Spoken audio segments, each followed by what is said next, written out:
l'Union européenne. C'est ce que propose en tout cas le président de l'UE, Herman Van Rompuy, dans la presse allemande ce matin. Il semble qu'il irait l'âge de départ à la retraite avec l'espérance de vie, un sujet qu'il mettra sur la table jeudi et vendredi lors de ce fameux sommet européen. Votre rendez-vous politique sur le Olivier Macron reçoit Brice Hortefeux, président de l'UMP de FMTV2.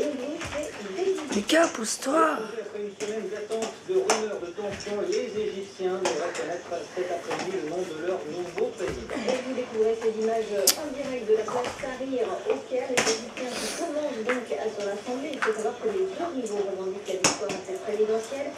Les partisans des frères musulmans manifestent depuis mais t'aurais vu le bon qu'il a fait. Il en a fait deux d'affilée.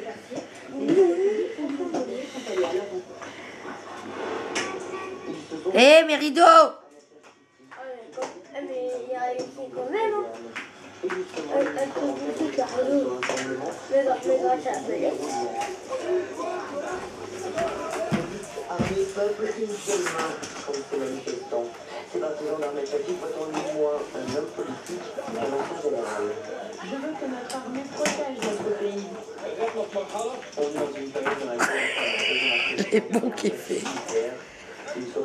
Attends, je vais chercher ma PSP, il y a de la batterie. Sur sa banderole, Ranier inscrit « Les frères musulmans sont des traîtres ».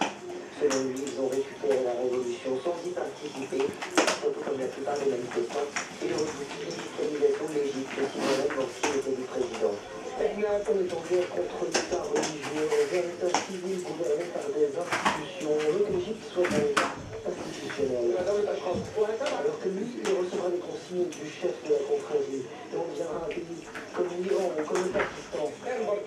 Ces partisans d'Ahmed Shafik sont déterminés, ils croient en la victoire, même s'ils l'assurent, ils accepteront le résultat qui sera donné cet après-midi, quel que soit le vainqueur de l'élection présidentielle.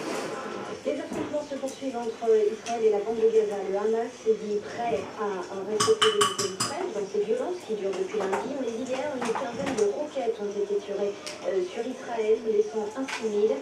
L'aviation israélienne a de son côté bombardé plusieurs sites du territoire palestinien, ciblant le Hamas, bilan 2 morts et une centaine de blessés. Et puis en Syrie, rien n'arrête les troupes du régime. La répression s'intensifie. Plus de 100 personnes sont mortes hier, en majorité des civils. Et ce matin, au moins 16 soldats ont été tués dans des combats avec les rebelles. Un certain nombre de soldats ont fait défection dans cette région. On termine avec une image. La Chine à la conquête de l'espace en menant à bien aujourd'hui son premier rendez-vous spatial piloté par des astronautes. Ils ont amarré 2 vaisseaux en orbite. C'est la 4e mission spatiale habitée par la Chine, la première avec une femme à bord.